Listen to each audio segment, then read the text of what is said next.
invitación a la charla de hoy. Les voy a contar un poco acerca de, bueno, quién soy yo. Soy médico graduado de la Universidad ICESI en Cali. Em, Trabajé 2 años en urgencias, después trabajé con los cardiólogos en la Fundación Valle de Lilí.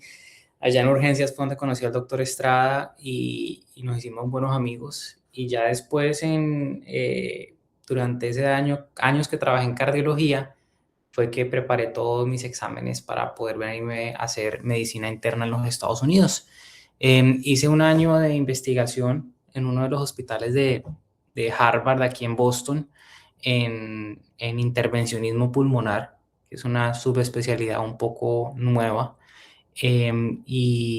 Actualmente estoy haciendo mi residencia en medicina interna en un hospital aquí en Boston que se llama Leahy Hospital Medical Center. Entonces, bueno, muchas gracias por la invitación. Espero que la charla sea bastante productiva y que podamos resolver preguntas y dudas a través de la presentación.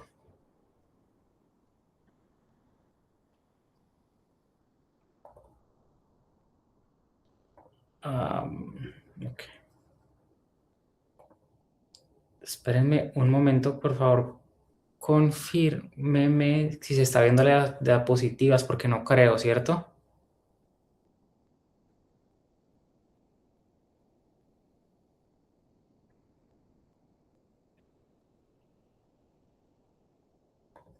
Un segundo.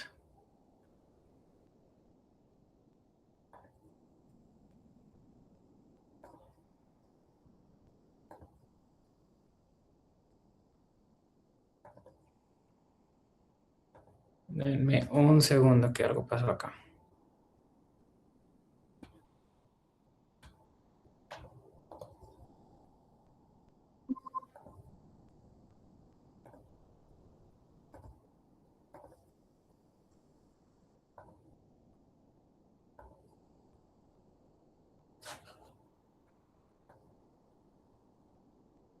Ok, creo que ahí sí se están viendo las diapositivas. Bueno, entonces hoy vamos a hablar rápidamente un poquito acerca de lo que es la epidemiología y la carga de la enfermedad del asma y especialmente de la crisis asmática en el servicio de urgencias.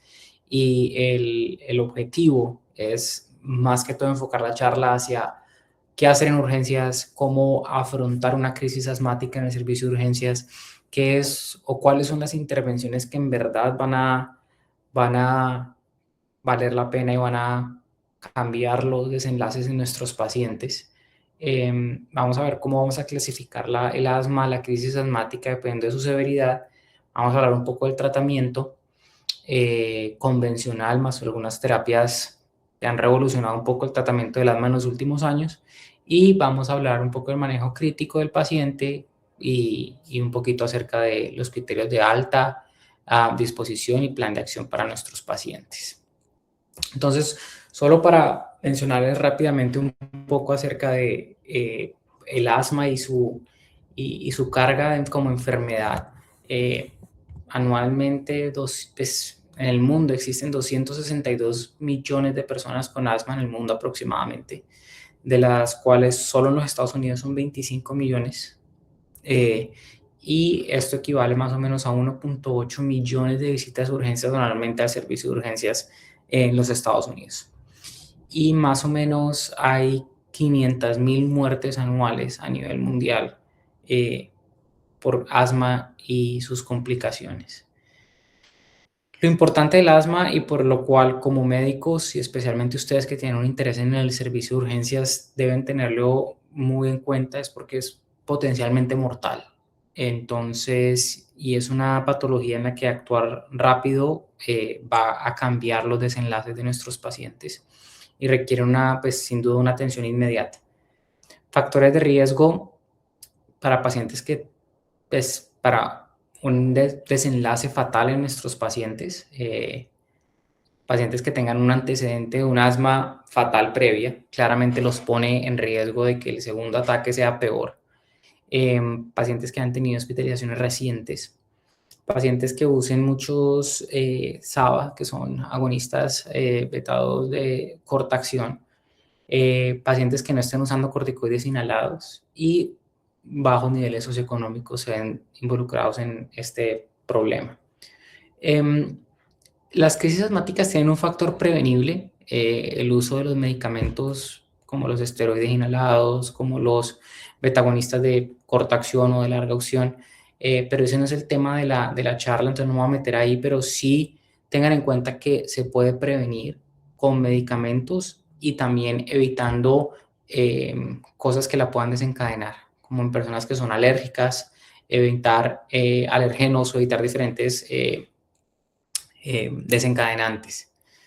Las guías que manejan básicamente lo que tiene que ver con el asma son las guías GINA. La última actualización fue en el 2025 y nos mencionan una cosa muy importante en el tema de la prevención, y es que el uso de corticosteroides inhalados como el formoterol como terapia de rescate puede reducir las exacerbaciones graves y las muertes relacionadas con el asma. Y eso ha sido uno de los paradigmas que ha cambiado últimamente. Antes pensábamos que si un paciente tenía, por ejemplo, un asma leve, podríamos, en el manejo del paciente ambulatorio, podríamos simplemente mantenerlo con betagonistas de corta acción, pero estas nuevas guías y la evidencia nos muestra que el uso de corticosteroides inhalados, formoterol, te pueden prevenir crisis asmáticas graves en el servicio de urgencias. Entonces, muy válido, ha sido uno de los cambios grandes en las últimas guías en el 2024. ¿Qué puede desencadenar una crisis asmática? Básicamente todo puede desencadenar una crisis asmática. Hay gente que una infección viral puede desencadenar la crisis, como un rinovirus, la influenza, alergenos como ácaros, polen, inclusive los animales. La caspa de los animales es muy alergena, entonces eso lo puede desencadenar. El humo, definitivamente la gente que fuma o la gente que está cerca de personas que fuman pueden desencadenar crisis asmáticas. Los antiinflamatorios no esteroideos, los usos de betabloqueadores y, por ejemplo, la aspirina en la gente que es alérgica.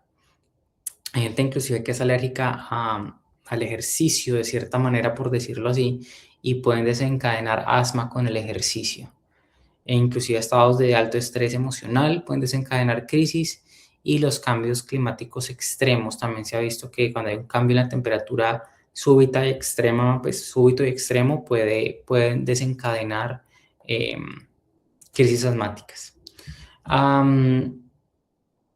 La fisiopatología de la enfermedad básicamente se basa en el hecho de que va a haber una exposición a algo. Usualmente los desencadenantes más comunes son los ácaros, el polen e inclusive las infecciones respiratorias. En los niños el virus respiratorio sincitial es un común desencadenante de estas alergias y de las crisis asmáticas.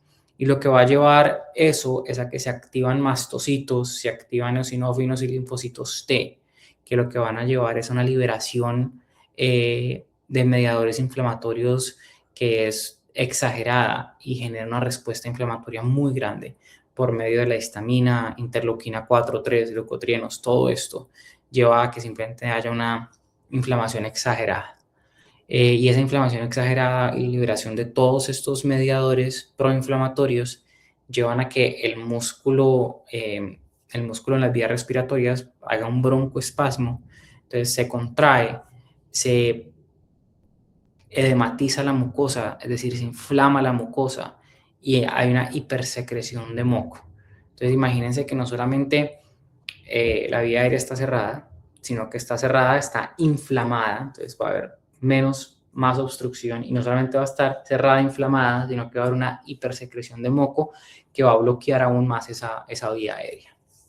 Esto eventualmente lo que lleva es un atrapamiento de aire. Los pacientes tienen una fisiopatología que llamamos de hiperinflación, y eso lleva a un incremento del trabajo respiratorio, y el paciente eventualmente lo que termina desencadenando es hipoxemia, hipercapnia, una acidosis respiratoria y en algunos casos la muerte. Esta imagen que les voy a mostrar aquí, básicamente vemos una vía aérea normal donde hay un lumen que es un lumen amplio, Y esa vía aérea pues, está compuesta por muchas cosas, entre ellas músculo liso, que podemos ver en la periferia, vemos mastocitos, vemos vaso sanguíneo, siempre hay un poquito de moco en la vía aérea, eso sí es normal, es la forma de protegernos. Pero cuando hay una vía aérea inflamada, en el asma, ¿qué va a pasar? Se empieza a reclutar más y más eosinófilos y se empiezan a desgranular las células, los mastocitos.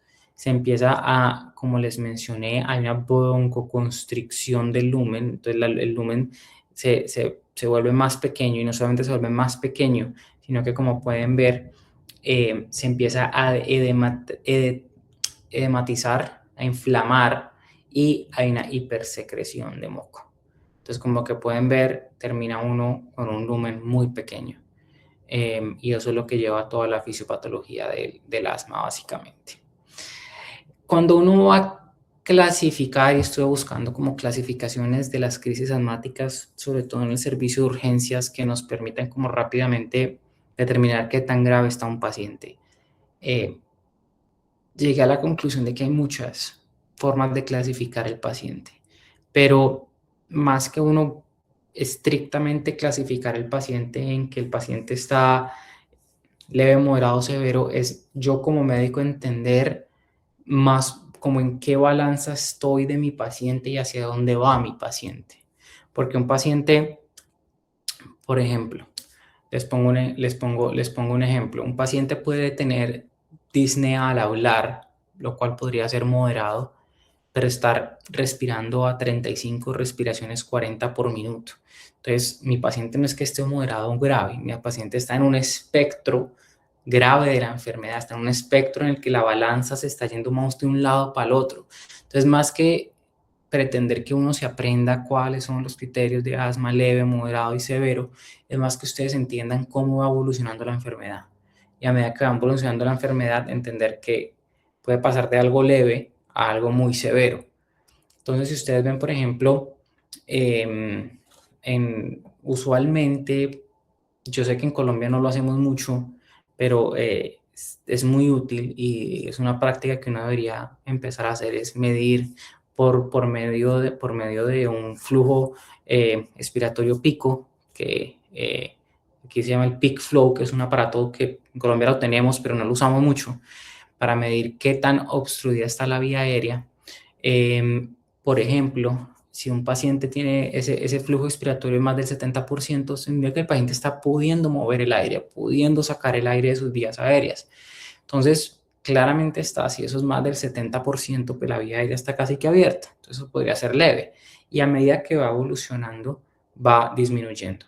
Si llegamos a que un pico expiratorio es menos del 25%, eso significa que el paciente no puede mover ni siquiera el 25% del aire que tiene soplando. Entonces eso significa que está muy obstruido.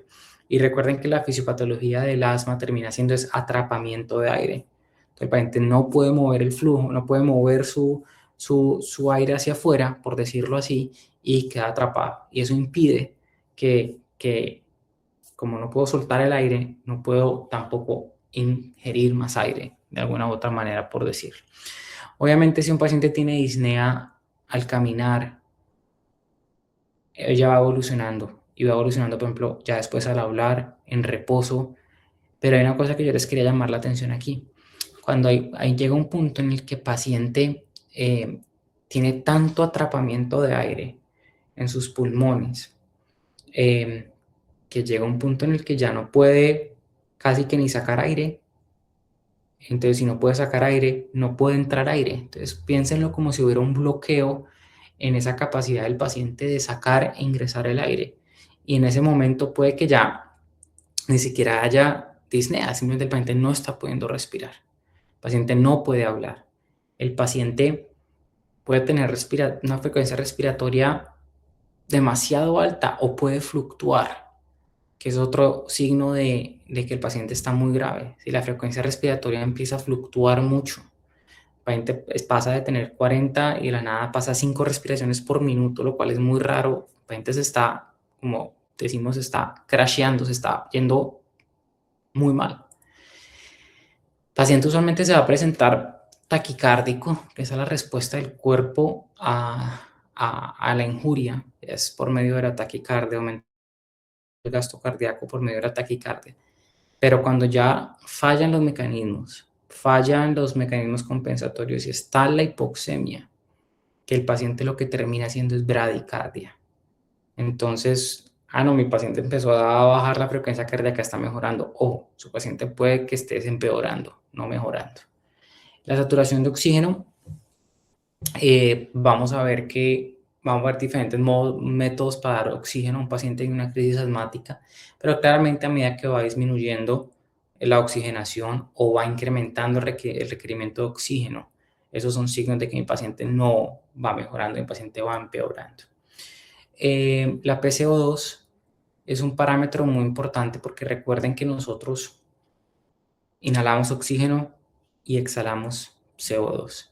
Si yo estoy reteniendo CO2, si mi PaCO2 está incrementando, o sea, la presión que yo tengo en la arteria, por decirlo así, de CO2 va aumentando, significa que yo estoy reteniendo, significa que tengo tanto atrapamiento que se está quedando el CO2 porque no estoy pudiendo sacarlo, porque todo está atrapado dentro de mis pulmones. Y los pacientes inicialmente pueden tener un estado mental normal.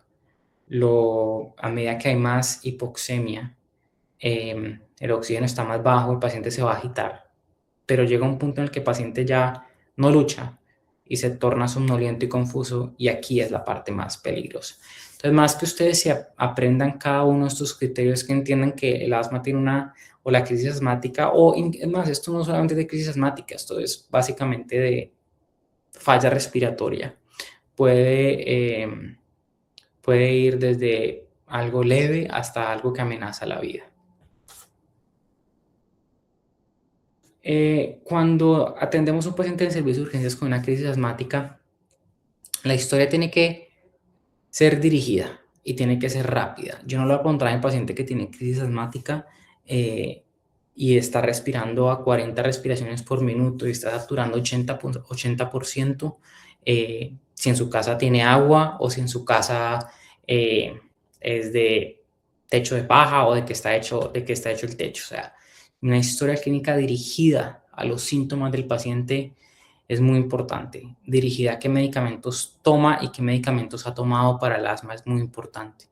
Se ha tenido hospitalizaciones recientes que puedan haber desencadenado esto, que se ha ido en las últimas semanas a urgencias, uso excesivo de los betagonistas como el albuterol o el salbutamol, que lo que nos están diciendo es que si un paciente me dice que está usando más de 2 inhaladores en un mes, es porque su asma no está controlada.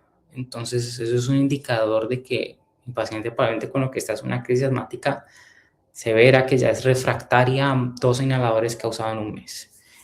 Paciente que se conozcan las alergias y comorbilidades importantes, porque claramente manejar un paciente que no solamente es asmático, sino que es obeso, que tiene, por ejemplo, enfermedad obstructiva crónica, o que, por ejemplo, tiene falla cardíaca, va a ser diferente. Pero lo importante del mensaje aquí es que si mi paciente está grave, tiene que ser una historia muy dirigida, muy enfocada a cómo le voy a yo salvar la vida y enfocarme en lo que en verdad es importante para mi paciente en ese momento. Dentro de los estudios que podemos hacer en urgencias rápidamente, una saturación de oxígeno para mirar qué tanta hipoxemia tiene mi paciente.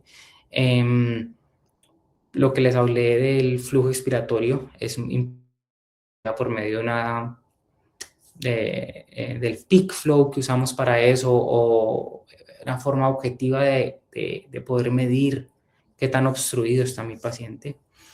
Gases arteriales, las guías usualmente hoy en día recomiendan que se hagan unos gases arteriales en caso de que la crisis sea moderada o grave, o que yo altamente esté sospechando que el paciente tiene hipercapnia, o sea, que esté reteniendo CO2. ¿Y quiénes son esos pacientes en los que yo sospecharía que está reteniendo CO2? Pacientes, por ejemplo, con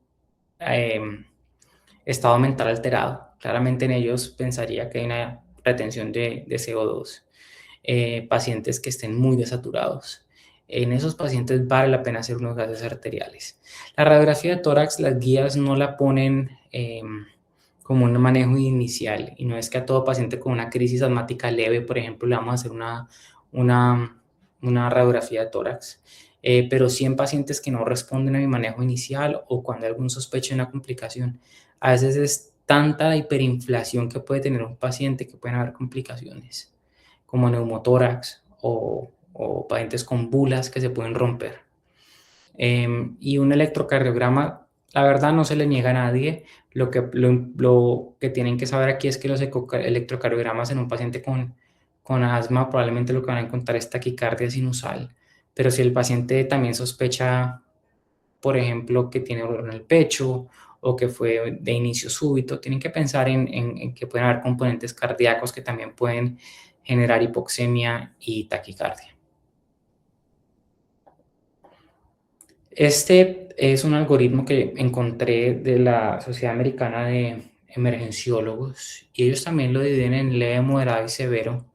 Usualmente los leve oxigenan bien síntomas, puede haber simplemente em, algo de, algo de hallazgos positivos al examen físico como sibilancias, em, pero esos pacientes usualmente son leves y básicamente el manejo va a ser, y lo vamos a ver más adelante, el manejo va a ser simplemente broncodilatadores, betados agonistas de corta acción. Si el paciente tiene una presentación ya más moderada, es decir, el paciente ya no solamente tiene sibilancias y algo de síntomas, sino que ya tiene alteración en los estados, en los signos vitales como taquicardia, como taquipnea o satura en los 90 bajitos, o está usando el tipo de músculos o accesorios para respirar, esos pacientes puedo iniciar con betaconistas de corta acción, pero también debo iniciar corticosteroides. Y vamos a ver, y eso es uno de los mensajes grandes de la charla, es en pacientes con moderado severo no debo retrasar el uso de esteroides. Ahora vamos a ver cómo los vamos a dar, pero ese es el mensaje grande, no retrasar los esteroides en un paciente que esté con una enfermedad moderada o severa. Y tiene sentido, porque el asma es una enfermedad, o la crisis asmática es una enfermedad altamente inflamatoria.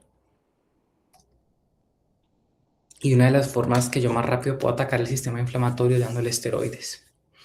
Y una cosa importante del algoritmo que quiero que vean es que usualmente yo tengo que, claramente si mi paciente está más severo, pues lo voy a reevaluar antes de una hora, pero usualmente yo tengo que estar cerca a mi paciente y estarlo reevaluando tempranamente. Eso es muy importante. Usualmente una hora o menos para saber si mi paciente está mejorando o si definitivamente necesito hacer una intervención más allá de lo que ya he hecho. Entonces, manejo el tratamiento, básicamente el tratamiento estándar la primera línea o el primer pilar de tratamiento que yo tengo para la crisis asmática son los agonistas betados de acción corta, albuterol, salbutamol. Es como lo que conocemos y es lo barato y es lo primero que yo debo echar mano, porque lo que primero que yo quiero hacer es dilatar la vía aérea. ¿Para qué? Para que mi paciente pueda respirar mejor.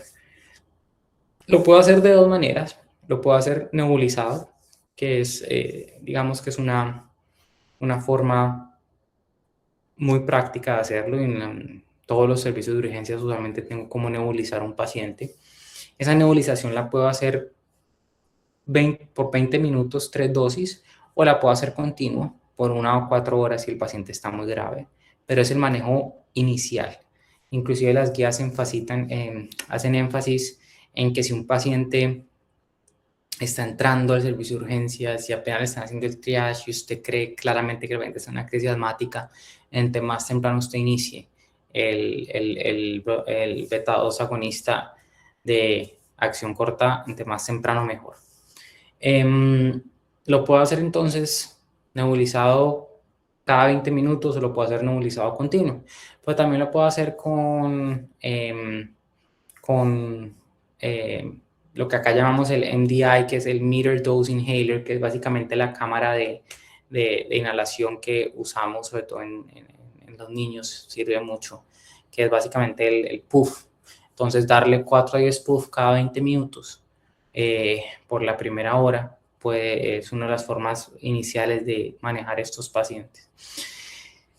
Entre si hacerlo continuo o intermitente, el uso de los beta-2 agonistas, lo que la evidencia nos dice es que la nebulización continua puede ser mejor, pero claramente puede tardar un poco más en tener todo listo para una nebulización continua que simplemente usar la cámara para darle los puffs al paciente. Entonces, la nebulización continua lo que va a ayudar es, hay una mejoría de la función pulmonar y disminuye la hospitalización con un número necesario a tratar de 10 en exacerbaciones moderadas o graves. Y esto lo sabemos del 2011, no es nada nuevo. Una de las cosas nuevas es que antes pensábamos en iniciar tempranamente un beta-2 agonista de larga acción, lo que llamamos LAVA, pero ya las guías en el 2024 no recomiendan dar beta-2 agonistas de larga acción en el servicio de urgencias. El enfoque es dar beta-2 agonistas de corta acción. La segunda línea de manejo que tenemos es darles anticolinérgicos como manejo complementario al beta-2 agonista de corta acción. Yo puedo darle hipatropia a un paciente nebulizado y es una de las formas más fácil de darlo. Y la evidencia nos muestra que cuando lo combinamos con el beta-2 de corta acción, disminuimos las hospitalizaciones, mejoramos lo que el paciente puede expirar en el primer segundo, o sea, cuánto aire puede sacar, lo que es un índice de mejoría en la obstrucción. Y lo importante es que lo puedo utilizar para el manejo inicial, para el manejo de estabilizar el paciente, pero no se recomienda continuarlo durante toda la hospitalización. Este es uno de los temas más importantes, ok, tengo mi paciente, si un paciente tiene digamos, una leve, puede que sea suficiente darle el beta-2 agonista de corta acción y darle el anticolinérgico. Pues si mi paciente tiene una crisis ya moderada, severa, el uso de corticosteroides está sí o sí indicado. Y así como en algún tiempo la campaña de sobrevivir a la sepsis, Surviving Sepsis, nos enseñó que yo debo dar los antibióticos en la primera hora de que el paciente llega al servicio de urgencias. Lo mismo está pasando con el asma y los esteroides. Dar el esteroide en la primera hora llegada a urgencias reduce la mortalidad y la necesidad de hospitalización. El esteroide lo puedo dar vía oral, si mi paciente tolera vía oral. Y básicamente mencionan que podemos dar prednisona o prednisolona. Y que básicamente es lo mismo, la eficacia entre darlo intravenoso o oral. También le puedo dar dexametasona. Puedo usar cualquiera de los tres esteroides. Pero hay pacientes en que no están tolerando la vía oral, tienen alteración del estado de conciencia, por ejemplo, están vomitando. En esos pacientes no puedo darles esteroides orales. Entonces puedo irme por la ruta intravenosa con metilprednisolona o hidrocortisona. Y tiene la misma biodisponibilidad que el oral en la mayoría de los pacientes. Ahí les dejo las dosis tanto de los esteroides orales como de los esteroides endovenosos para que las tengan en cuenta. Y lo otro es que cuando yo le voy a dar a un paciente salida del servicio de urgencias, esa es una de las cosas que también ha estado cambiando últimamente con las guías, es que el paciente debería irse para la casa con corticosteroides inhalados. Entonces, es importante continuar o iniciar corticoides inhalados al alta para reducir recurrencias. La terapia preferida es el formoterol, y lo que ayuda es a mejorar el control del asma y reduce las visitas a urgencias. Sin embargo, no solamente tenemos los beta-2 agonistas de corta acción, no solamente tenemos tampoco solamente tenemos los esteroides, hay otras terapias que son más allá de esto y que han demostrado tener evidencias para el manejo de las crisis asmáticas en urgencias. Sulfato de magnesio ha sido una de las terapias también importantes y revolucionadoras en el manejo. La podemos utilizar o lo reservamos usualmente a pacientes con crisis asmáticas graves que no han respondido a mi manejo inicial en la primera hora. Y un metaanálisis demostró que esto en verdad disminuye las hospitalizaciones y mejora la función pulmonar de los pacientes. Otra terapia que podemos utilizar es el Heliox, que es básicamente la combinación del helio y del oxígeno, a combinaciones solamente 70-30 o 80-20. Esto va a permitir, va a haber un mejor flujo laminar hacia las vías aéreas que están obstruidas, ayudando con el trabajo respiratorio. Es útil en pacientes que no toleren, por ejemplo, la ventilación mecánica no invasiva, pero su limitación es que, como podemos ver 70-30, la FiO2, si el oxígeno que requiere mi paciente es más del 30%, esto puede ser insuficiente para suplir con esa demanda. La ventilación mecánica no invasiva sigue siendo como la primera mano o la primera opción que tenemos en el servicio de urgencias cuando necesitamos soportar o ayudar a mi paciente de alguna forma porque no está logrando respirar bien. Entonces, cuando necesitamos soportar o darle soporte a nuestros pacientes de manera respiratoria, la ventilación mecánica no invasiva va a ser muy útil. Inclusive, pues, tendemos a pensar que la ventilación mecánica invasiva no la podríamos dar en pacientes con alteración del estado de conciencia por el riesgo de broncoaspiración, pero en verdad en el asma este riesgo puede sobrepasarse y a veces iniciar el paciente en ventilación mecánica no invasiva puede ser más beneficioso que perjudicial en pacientes que tengan alteración del estado de conciencia. O sea que la alteración del estado de conciencia no es no es una contraindicación absoluta para esto. Y podemos usar cánulas de alto flujo, sí. En el 2025, uno de los estudios que hacía con una revisión de la literatura acerca de la cánula de alto flujo, mostró que no había evidencia de superioridad o de inferioridad versus la terapia con oxígeno convencionales que tenemos, pero sí ayudaba a mejorar los síntomas de disnea y de la frecuencia respiratoria, lograba bajarlo un poco. Entonces, pues, ténganlo en mente porque la cánula de alto flujo puede ser algo que pueden echar a mano si no tienen ventilación mecánica no invasiva y necesitan darle un poco más de oxigenación a su paciente. Hay otro medicamento que ha sido un medicamento que ya tiene muchísimos años, pero en el asma tiene mucha relevancia todavía, es la ketamina en el asma grave.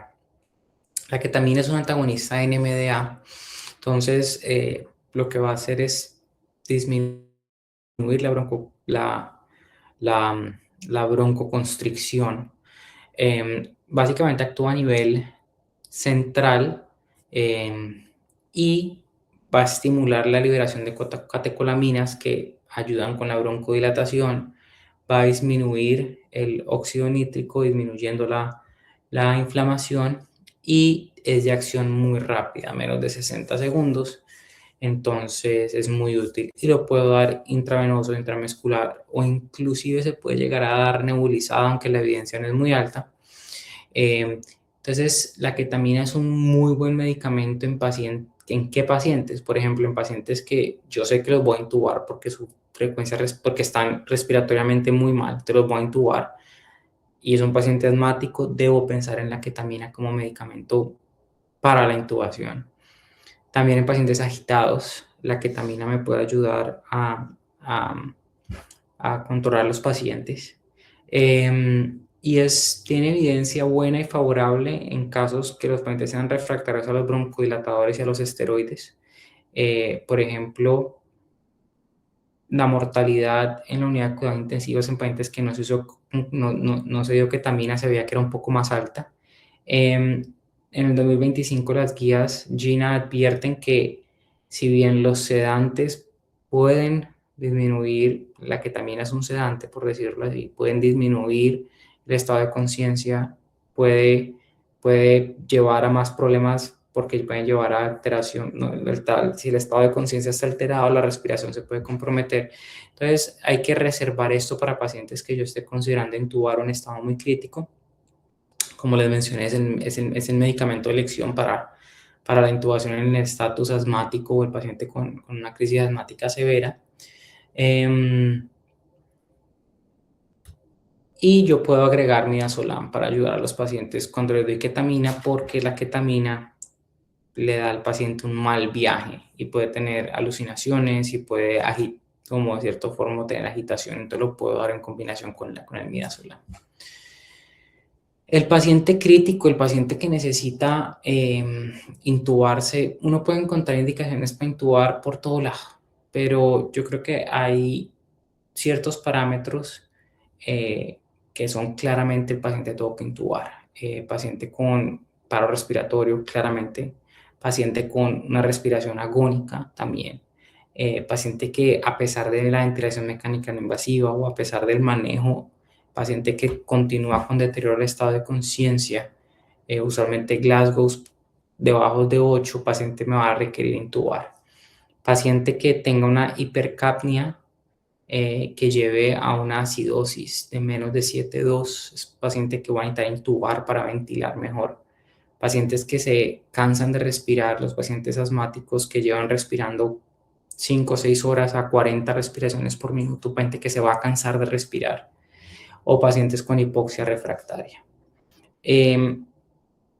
Para los que les interesa un poco el cuidado crítico, estos son como la configuración ventilatoria que puede ser útil para el ventilador de un paciente. Usualmente usamos volúmenes tidal bajos para disminuir la hiperinflación. Usamos frecuencias respiratorias bajas, básicamente para aumentar el tiempo expiratorio y lograr sacar el mayor CO2 y disminuir el auto-PEEP. El auto-PEEP es básicamente esa inflación que se va generando y va subiendo cada vez en los pulmones por el hecho de que no puedo sacar todo el aire. Entonces cada vez que respira el paciente ya está respirando con un poco de oxígeno, un poco de aire acumulado, entonces cada vez se va acumulando más y más y más. Siempre hay un término en la crisis asmática que es una acidosis permitida, usualmente 7,15, 7,2 más que todo. Yo puedo aceptar que un paciente tenga una CO2 un poco alta siempre y cuando mi pH esté cercano a 7,2. Y como les mencioné, ketamina como analgesia como sedante para la intubación. Y en casos refractarios, lo último que yo puedo hacer es considerar ECMO en un paciente con crisis asmática severa. Y ya, de aquí no voy a hacer mucho énfasis, pero les quería mencionar cosas que tengan en cuenta que en quienes considerar puedo darle salida a pacientes con crisis asmática leve, pacientes con moderado severa, si van a requerir yo decidir si voy a ir a UCI o a ir a hospitalización, y eso va a depender mucho de qué tan bien está oxigenado mi paciente, cómo está su estado mental y qué tanto soporte de oxígeno le voy a tener que dar. Y cuando le voy a dar una salida a un paciente asmático, después de una crisis asmática, los esteroides orales y los corticosteroides inhalados y los beta-2 agonistas de corta acción son 3 grupos de medicamentos que mi paciente debería irse para la casa. Identificar y evitar cuáles son desencadenantes es importante, y un chequeo con un médico en las próximas 48 72 horas también va a ser muy importante. Básicamente esto es lo que ya les mencioné. Se los dejo aquí en la presentación para que puedan revisarlo. Y por último, les dejo estas 7 mensajes claves de la charla para que se lo lleven para la casa. Primero que todo, evaluar y clasificar la severidad de inmediato. Las guías inclusive hablan de actuar antes de que el paciente llegue al cubículo, lo que les mencionaba del triaje. Los beta-2 agonistas de corta acción, más el hiperatropio y los esteroides en la primera hora es la columna vertebral del tratamiento del paciente con crisis asmática. Después puedo pasar al sulfato de magnesio en pacientes con exacerbaciones graves que no mejoren en la primera hora. Y de ahí ya puedo ir escalando y usar, por ejemplo, ventilación mecánica no invasiva, BiPAP por encima de CPAP, para, para mis pacientes y no retardarlo. Y la somnolencia, como les dije, no es una contraindicación para usar ventilación mecánica no invasiva. Ketamina como medicamento de inducción e infusión en el paciente con crisis asmática severa que requiere intubación. Y cuando le voy a dar de alta a un paciente, considerar siempre mandarlo con el corticoide inhalado, eh, un plan escrito y un alta y un chequeo médico en las menos de 48 horas. Y el corticoide está inhalado con formoterol para manejo de la sintomatología. Esto cambia el paradigma de usar solamente los beta-2 agonistas de corta acción. Y también les dejo las referencias bibliográficas y muchas gracias. Y bueno, tenemos unos minutos para preguntas si tienen o comentarios acerca de la charla.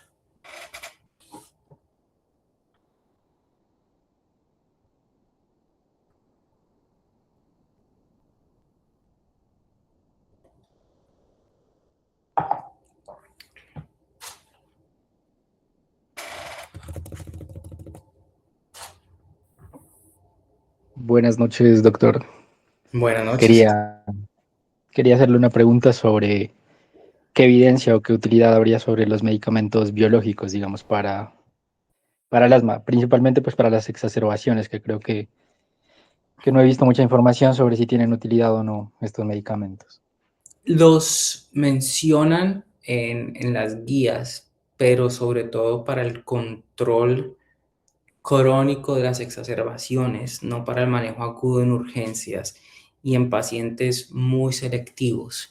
Pero sí, los biológicos hoy en día y cada día van siendo más y más opciones, pero sobre todo para poblaciones muy selectas en los cuales se tienen identificados ciertos desencadenantes importantes.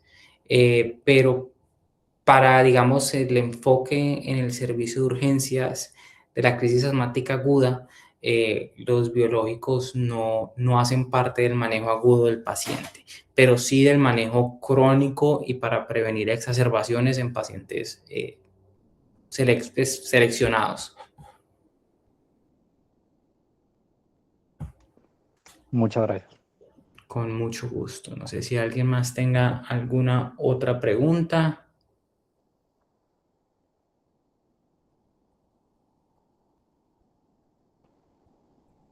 Bueno, si no, les agradezco mucho su participación y bueno, espero que haya sido productivo para ustedes esta charla.